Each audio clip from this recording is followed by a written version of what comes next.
सूरज अभी पूरा उगा भी नहीं था, पर गांव के बाहर जंगल में एक लकड़हारा लकड़ियां काटने में लगा हुआ था। एक दुबला पतला आदमी, फटी कमीज और चेहरे पर एक भूख की उदासियां के साथ, जैसे कि वह कई दिनों से किसी चीज की तलाश कर रहा है। उसका नाम था रमेश, वही जिसे गांव वाले निकम्मा कहकर पुकारते थे। बच्चे हंसते देखो, लकड़हारा आ गया। वो कुछ नहीं कहता, बस चुपचाप वहां से चला जाता। घर में ना चूल्हा था, ना कोई बात करने वाला। पत्नी सालों पहले बच्चों को लेकर मायके चली गई थी। उसके बाद से झोपड़ी में वह सिर्फ अकेला रहता। उस दिन भी रमेश कुछ लकड़ियों को बेचने के लिए बाजार की ओर निकला, लेकिन उसकी लकड़ी या कम होने की वजह से वह आधा पेट ही भोजन कर पाया। वह अपनी छोटी सी झोपड़ी में सो गया। अगले दिन सुबह रमेश एक नई उम्मीद के साथ उठा और हाथ में तांगी लेकर जंगल की ओर चल दिया। और वह जंगल में काफी देर इधर उधर भटका, लेकिन रमेश को कोई ऐसा पेड़ नहीं दिखा जिसको वह काट कर बेच कर कुछ खाने का इंतजाम कर पाए। वह एक पीपल के पेड़ के नीचे उदास होकर बैठा ही था, तभी उसकी नजर ऐसी लकड़ी पर पड़ी, पास में ही पड़ी थी, जो देखने में तो एक मामूली लकड़ी जैसी थी, जो कि दिखने में अजीब थी। ऐसा लग रहा था कि उसके अंदर कुछ है। वह लकड़ी के पास बैठा और कुछ मन ही मन में बोलने लगा कि इतनी छोटी लकड़ी क्या होगा, इसको बेचूंगा तो पेट क्या कहीं का नहीं होगा। वजन अजीब लगा, जैसे भीतर कुछ ठोस हो। उसने सोचा शायद कीड़ों ने अपना घर बना दिया होगा। चारों ओर नजर दौड़ाकर उसने सुनिश्चित किया कि कोई देख तो नहीं रहा। फिर लकड़ी को धीरे धीरे किनारे खिसकाया और रमेश ने अपनी टांगी को उठाया और लकड़ी पर एक प्रहार किया। लकड़ी के दो टुकड़े हो गए और उसकी सांस अटक गई। अंदर सोने के गहने सिक्के थे। उसने कांपते हाथों से एक सिक्के को हाथ में लिया। उसकी आंखें चौंधियां गईं। वह घुटनों के बल बैठ गया, हाथों से गहनों को छू कर देखा। क्या ये सच है? उसने खुद से पूछा। उसके हाथ कांपने लगे। उसने चारों ओर देखा, कहीं कोई देख तो नहीं रहा। कुछ पल बाद उसने गहरी सांस ली और फैसला कर लिया। लड़की को फिर से उसी तरह से चिपकाकर सिर पर रखकर और झोपड़ी की ओर चल पड़ा। रास्ते में हर आवाज उसे शक जैसी लगी। कुत्ते का भौंकना, किसी का बात करना। घर पहुंचते ही उसने झोपड़ी का दरवाजा अंदर से बंद किया, बोरे को कोने में रखकर चटाई से ढंक दिया। रमेश का दिल ऐसे धड़क रहा था जैसे सीने से निकलकर बाहर आ जाएगा। बार बार वह झोपड़ी के दरवाजे से झांकता, कहीं कोई पीछे तो नहीं आ गया। जब उसे यकीन हुआ कि आसपास कोई नहीं है, तो वह धीरे से लकड़ी के पास बैठ गया। हाथ कांप रहे थे, लेकिन हिम्मत जुटाकर लकड़ी को खोला। जैसे ही लकड़ी दो भाग में हुआ, अंदर की चमक ने उसकी आंखें चौंधियां दी। सोने चांदी की मोहरे गहने को देखकर वह आश्चर्य होकर गिनना शुरू किया।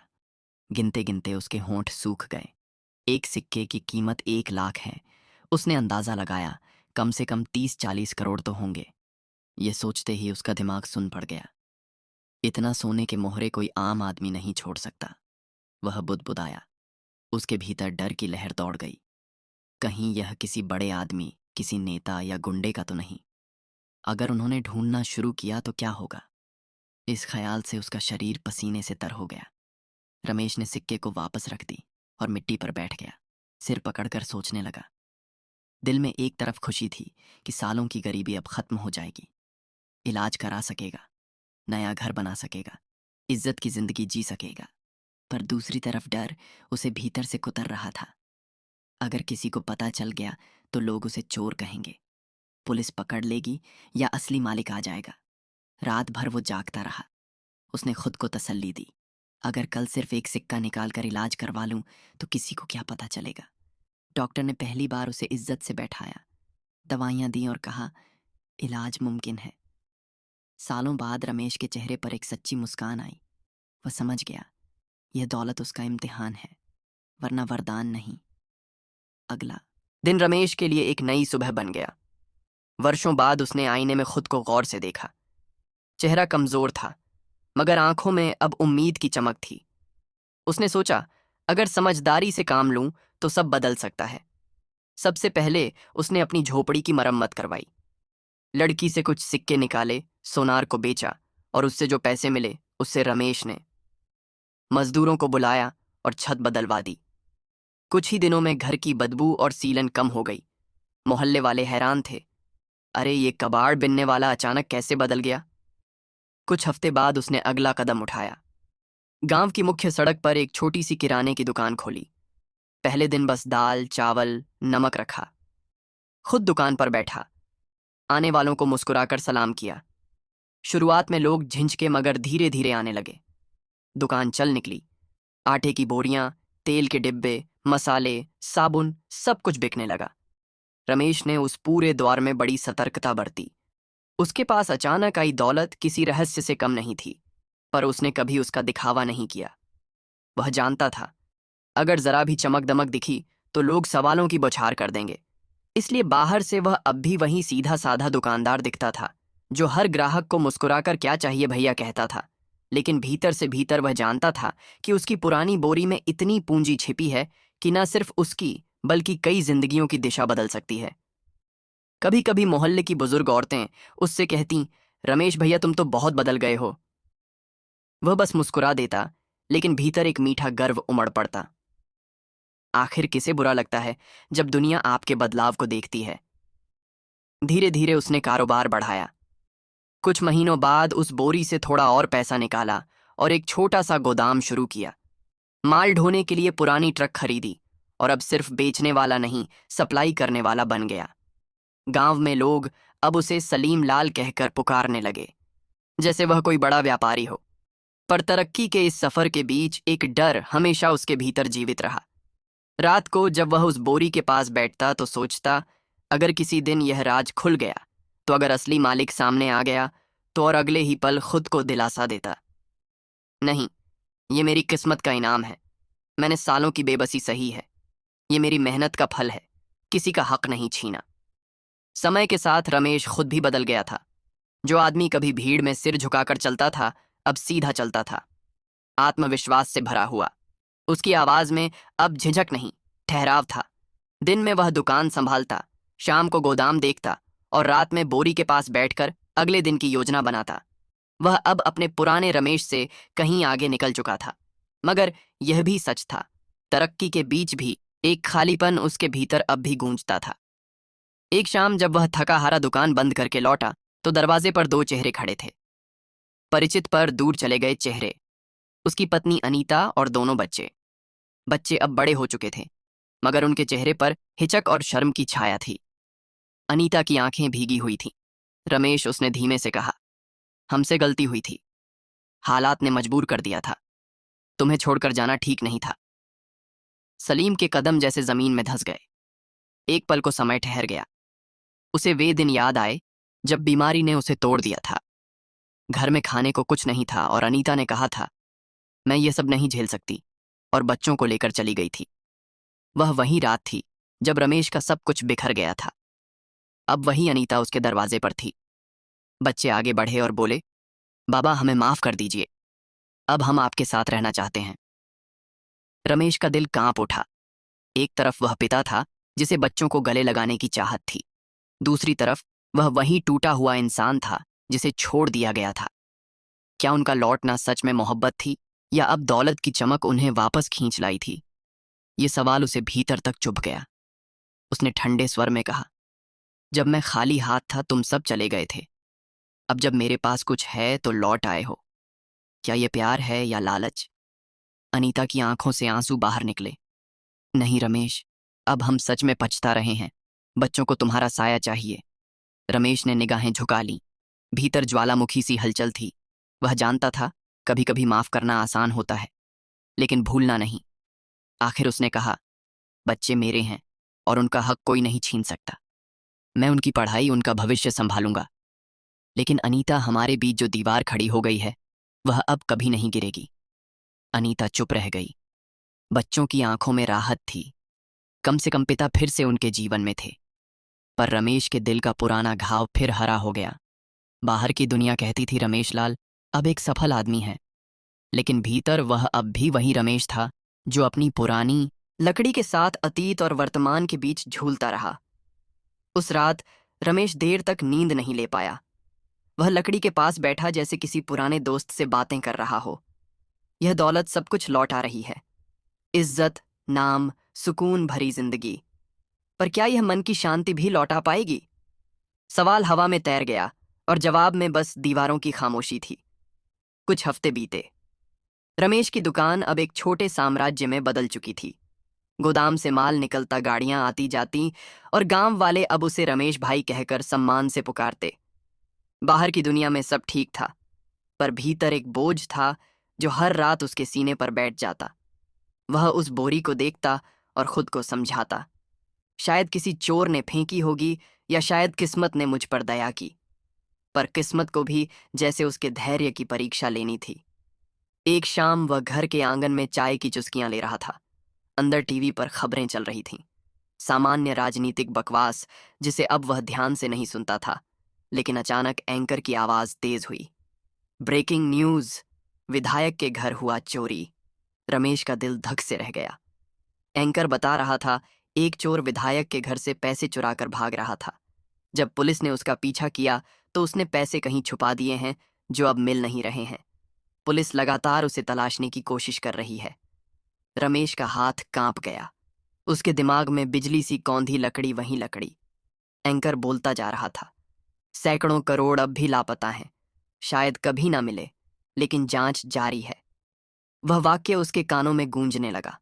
छोटे सिक्के शायद कभी ना मिले, मतलब शायद उसका सिक्का अब भी सुरक्षित है।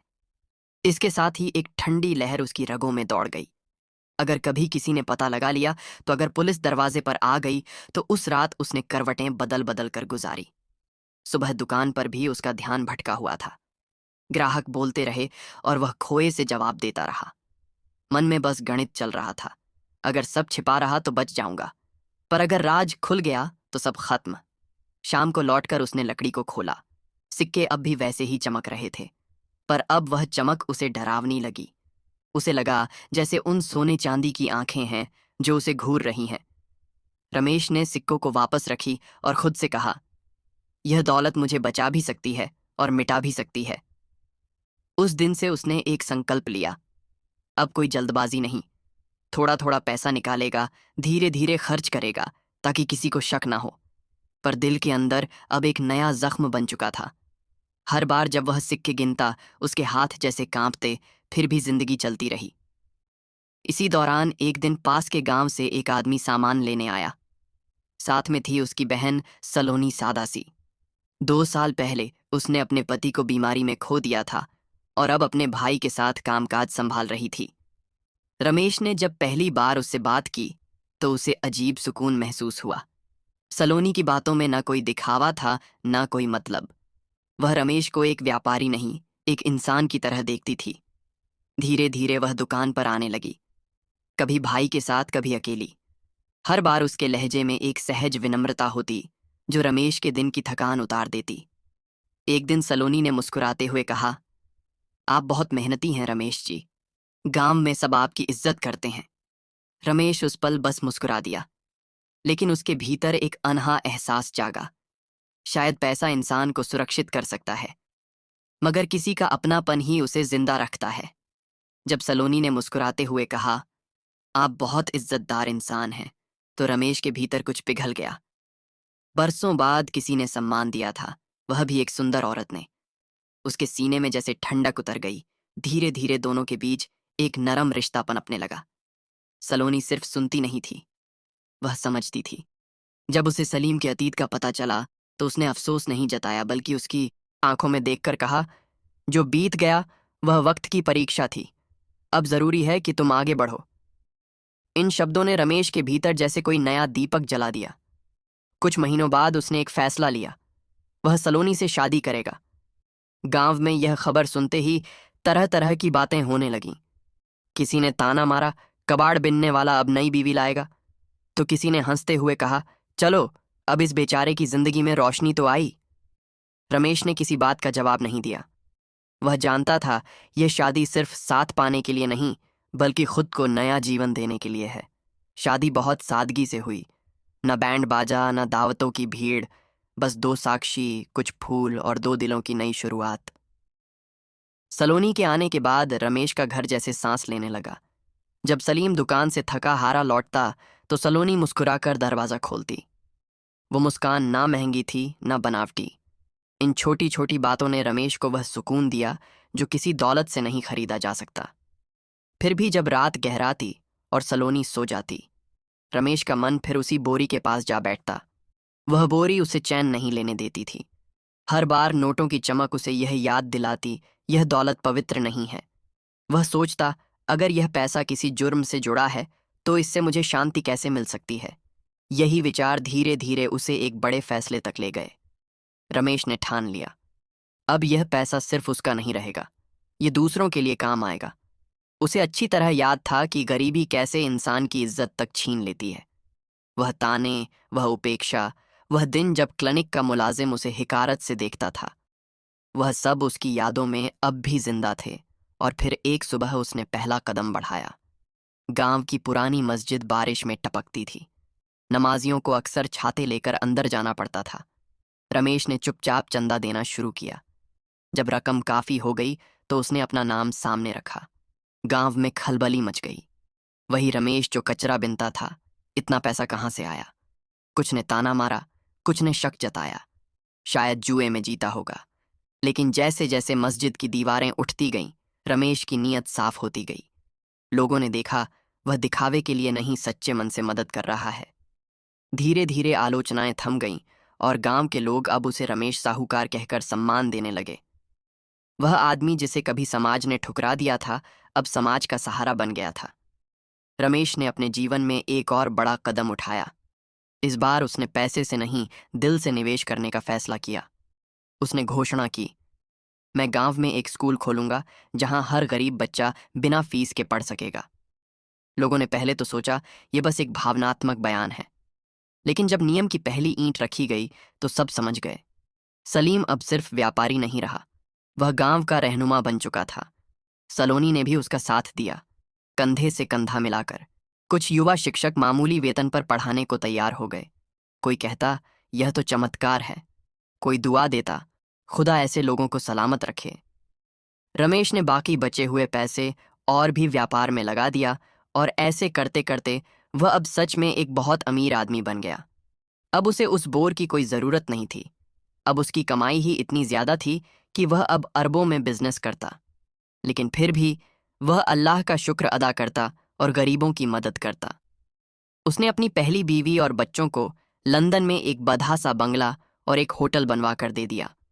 उसकी पहली बीवी भी अपने बच्चों के साथ खुश रहने लगी। अगर आपको भी रमेश की यह कहानी सोचने पर मजबूर करती है कि सच्चाई, पछतावा और भलाई के बीच इंसान का असली संघर्ष क्या होता है, तो एक लाइक